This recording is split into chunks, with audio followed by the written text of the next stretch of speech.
یہ جملہ بڑا عام ہوتا جا رہا ہے، کسی کو کچھ نہیں کہنا چاہیے، بس میٹھی میٹھی باتیں، ٹھنڈی ٹھنڈی باتیں، سب کو ساتھ ملا کے امت کو جوڑنا چاہیے، امت کو توڑنا نہیں چاہیے۔ سنا نا آپ نے؟ اکثر مولویوں کی زبان سے بھی سن لیتے ہوں گے، امت کو توڑو نا جی۔ آپ توحید کی باتیں کرتے ہو، سنت مصطفیٰ کی باتیں کرتے ہو، بدعات کا رد کرتے ہو، اس سے امت ٹوٹتی ہے، جڑتی نہیں۔ ہم نہ عقیدے کی بات کرتے ہیں، نہ ایمان کی بات کرتے ہیں، نہ سنت کی بات کرتے ہیں۔ ہم کہتے ہیں نماز پڑھ لو اتنا فضیلت ہے، روزہ رکھو اتنی فضیلت ہے، حج کرو تو اتنا۔ ہم فضائل بیان کر کے امت کو جوڑتے ہیں۔ میں کہتا ہوں امت کو ضرور جوڑو، تھوک نال نہ جوڑو، ایلفی نال جوڑو۔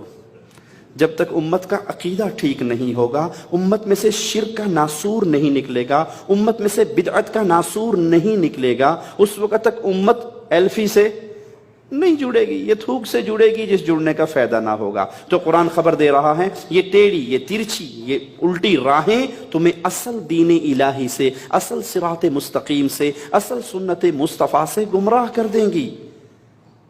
صراط مستقیم صرف ایک ہے، حق صرف ایک ہے، اور حق پنہا ہے کتاب اللہ میں اور سنت مصطفیٰ میں صلی اللہ علیہ وسلم۔ اس جملے کو اپنے بوٹ کی ایڑی کے نیچے دفن کر دو، جو جہاں لگا ہے ٹھیک لگا ہے۔ نہیں پیارے بھائی، جو سنت مصطفیٰ پہ لگا ہے ہمارے سینوں کا نور ہے، ہم اس کی عزت کرتے ہیں، اور جو سنت مصطفیٰ کے خلاف چل رہا ہے تو ہم قطعاً یہ نہیں کہہ سکتے کہ وہ بھی ٹھیک ہے۔ ہو سکتا ہے کوئی دلیل اس کے پاس بھی ہوگی۔ ایک تو 4 مذہب مشہور ہے نا، 4 مذہب ہمارے اپنے ملکوں میں 4 مذہب مشہور ہیں۔ ایک 5واں مذہب بھی ہے، شاید آپ کو اس کا پتہ نہ ہو۔ 5واں مذہب کا نام ہے مذہب ہوگا۔ مذہب ہوگا۔ بھائی آپ کے پیر صاحب نے اپنے قدموں میں سجدے کروائے اپنے مریدوں کے، کیوں؟ ہاں جی، وہ بہت بڑے بزرگ ہیں، ان سے پوچھا نہیں جا سکتا، اس کی دلیل بھی کہیں نہ کہیں ہوگی۔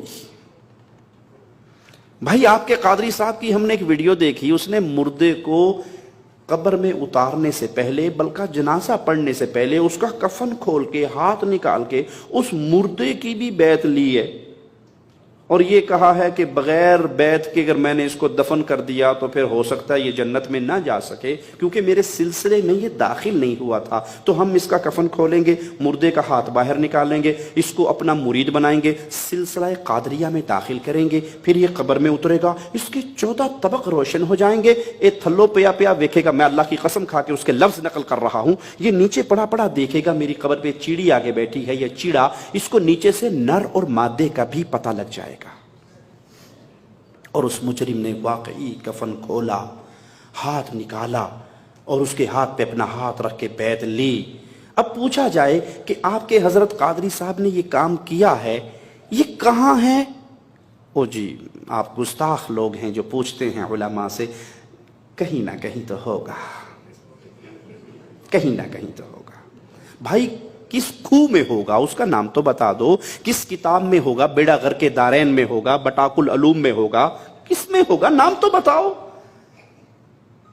محمد کریم صلی اللہ علیہ وسلم کی سنت کا دشمن ہے وہ انسان جو یہ سمجھتا ہے جو جہاں لگا ہے ٹھیک، اور یہ وہ دروازہ ہے جس سے بدعات کا سیلاب داخل ہوتا ہے۔ ایک بدعت نہیں آتی، بدعات کا سیلاب آتا ہے، جو جہاں لگا ہے ٹھیک۔ کوئی سینہ پیٹ رہا ہے، ٹھیک ہے، کوئی کوئلوں پہ کوئلے جلا کے ماتم کر رہا ہے، ٹھیک ہے، کوئی گھوڑے کے نیچے سے گزر رہا ہے، ٹھیک ہے، کوئی گھوڑے کا تھوک چاٹ رہا ہے، ٹھیک ہے، جو دلدل کے سامنے آ کے رکوع کر کے اس کے کان کے اندر بولتا ہے مجھے بیٹا چاہیے، 9 مہینے سے پہلے حسین کی دلدل اس کو بیٹا دے دیتی ہے، ٹھیک ہے، جو جہاں لگا ہے ٹھیک ہے۔ محمد کریم صلی اللہ علیہ وسلم پہاڑ پہ چڑھے تھے، اہل مکہ کو مخاطب کیا تھا اور کہا تھا قولوا لا الہ الا اللہ۔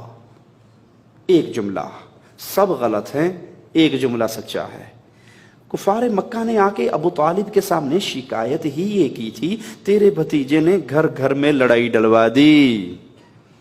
آج کوئی نوجوان ہمارے مشائخ کے دروس میں آ کے جعلیات سے جڑ کے مواحد بن جائے تو انڈیا پاکستان میں بابے کیا کہتے ہیں؟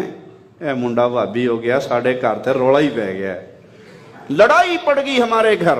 یہ کہتا ہے ماں تو اگر قبر پہ سجدے کرے گی مر جائے گی میں جنازہ نہیں پڑھوں گا، ابو اگر آپ قبر کا طواف کرو گے مر جاؤ گے میں جنازہ نہیں پڑھوں گا۔ پہلے اچھے ہنسی خوشی چنگے بھلے رہتے تھے، جو مرضی کرتے تھے، کوئی ٹینشن نہیں تھی۔ اس وہابی نے ہمارے خاندان میں لڑائی ڈلوا دی، اس کی منت کی ہے پھوپھی کی بیٹی سے شادی کر لے، یہ کہتی ہے کہ وہ کالے کپڑے پہننے والی محرم کے دن ماتم کرنے والی ہے، میں مشرکہ سے نکاح نہیں کر سکتا۔ لڑائی پڑ گئی خاندان کے اندر۔ یہی ابو طالب کو آ کے کفار مکہ نے کہا تھا تیرے بھتیجے نے مکے کی گلی گلی میں لڑائی کروا دی ہے۔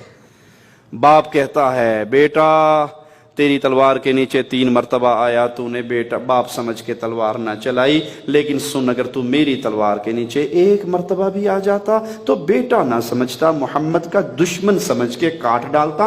جو جہاں لگا ہے ٹھیک لگا ہے۔ اگر یہ عقیدہ محمدی عقیدہ ہوتا، یہ پیغام مصطفیٰ علیہ السلام کا پیغام ہوتا، تو ابو لہب کو کیا ضرورت تھی کہ وہ پیارے نبی کو کہتا تیرے ہاتھ ٹوٹ جائیں، نعوذ باللہ ثم نعوذ باللہ۔ ابو لہب کو کیا ضرورت تھی کہ وہ مصطفیٰ کے پیچھے پیچھے چلتا ہوا جاتا اور کہتا نعوذ باللہ یہ مجنون ہو گیا ہے، اس کی بات نہ سننا۔ پیغام مصطفیٰ یہ ہے، حق صرف وہی ہے جو اللہ کے حکموں میں ہے، حق صرف وہی ہے جو محمد کی سنتوں میں ہے۔ جو سنت مصطفیٰ سے ٹکرائے وہ حق ہو سکتا بھلے کتنا ہی خوبصورت بنا کے پیش کر دو۔ میں مثال دے کے اپنی بات کو آگے چلاتا ہوں۔ اذان کہاں ختم ہوتی ہے جی؟ لا الہ الا اللہ، اذان کا آخری جملہ ہے نا۔ اگر میں آج سے اذان ختم کرنی شروع کر دوں لا الہ الا اللہ محمد الرسول اللہ صلی اللہ علیہ وسلم، میں نے کوئی غلط جملہ تو نہیں کہا، کوئی گناہ والی بات تو نہیں کی، کوئی برے جملے تو زبان سے نہیں نکالے، لیکن اذان کا اختتام پہ اگر میں نے یہ اضافہ کر دیا، یہ اضافہ مجھے جنت میں لے جائے گا یا جہنم میں؟ حالانکہ میں تو محمد کریم کا نام لے رہا ہوں، کلمہ پورا کر رہا ہوں۔ اسی لیے مولا علی سیدنا علی نے کہا تھا رضی اللہ عنہ وارضا، عید کی نماز سے پہلے 2 رکعت پڑھنے والے کو دیکھ کر تیری یہ 2 رکعتیں تجھے ہلاک کریں گی۔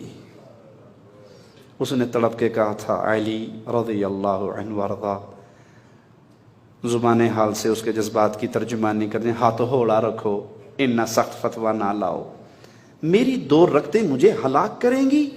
میں تو اللہ کے لیے نماز پڑھ رہا ہوں۔ کہاں پڑھ تو اللہ کے لیے رہا ہے، لیکن عید کی نماز سے پہلے محمد کریم نے عیدگاہ میں کوئی نفل نہیں پڑھے صلی اللہ علیہ وسلم۔ کہا کوئی بات نہیں، نبی نے نہیں پڑھے کوئی بات نہیں، کام تو اچھا ہے نا، میں پڑھ رہا ہوں اللہ کے لیے پڑھ رہا ہوں، گناہ تو نہیں کر رہا۔ کہا اگر یہ اچھا کام ہوتا تو محمد کر کے جاتے، امت کو بتا کے جاتے۔